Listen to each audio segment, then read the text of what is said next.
the first virus? Hello. My apologies if this offends anybody. Really? All right, so up until about 2,000 years ago, most of the humans who ever lived never traveled more than about a half a day's walk from the place they were born. And part of this was because it was just difficult to really get anywhere else. What they called roads, or what we would basically call hiking trails. They were muddy and they bogged down and they were narrow. You couldn't get a cart across them. And anybody who used them to travel was constantly in danger of being mauled by wild animals or attacked by bandits. So most people pretty much stayed where they were. They didn't go anywhere. They didn't really know anything about the world outside of that half-day's walk.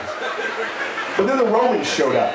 And the Romans had a really interesting logistical problem, which was that their armies were very large. An average Roman legion was about 5,000 people.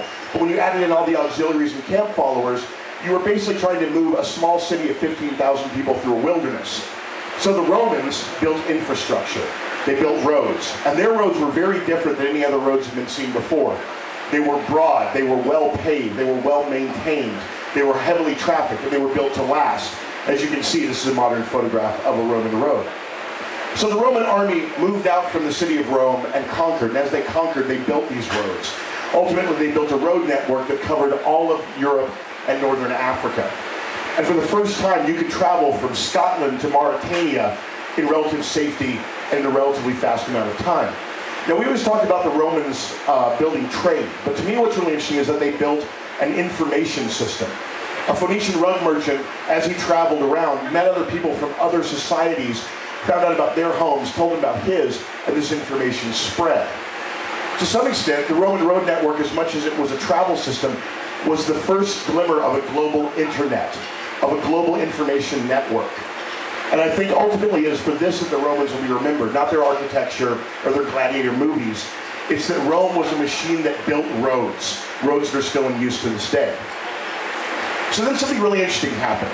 In the tiniest province of the Roman Empire, a man named Yeshua bar Yosef was executed on a trumped-up charge of sedition during the reign of Caligula.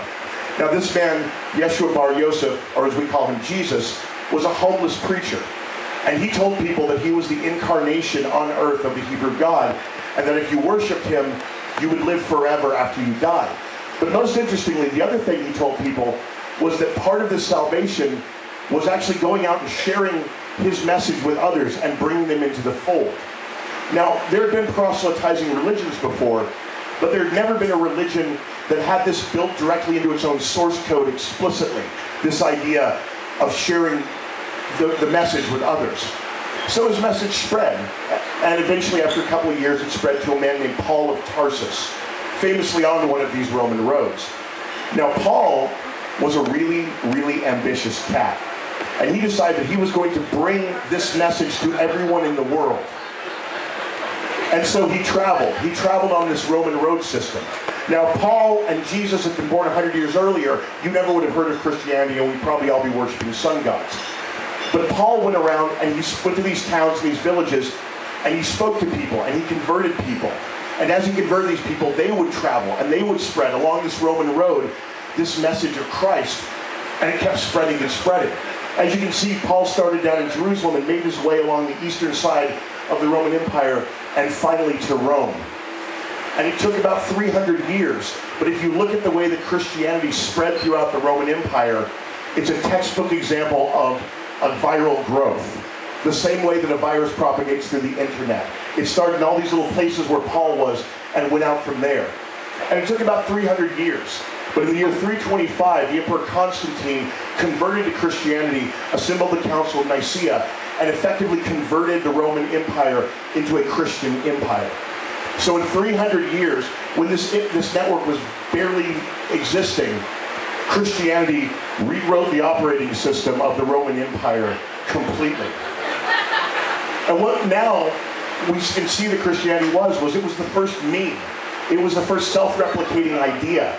And it was the first network virus introduced into a network that was so new that nobody knew what to do with it. And ultimately, that network spread over the entire world. But if it hadn't been for the Romans and their big-ass armies and their need for big-ass roads, you never would have heard of any of this, and none of it would have happened. Thank you very much.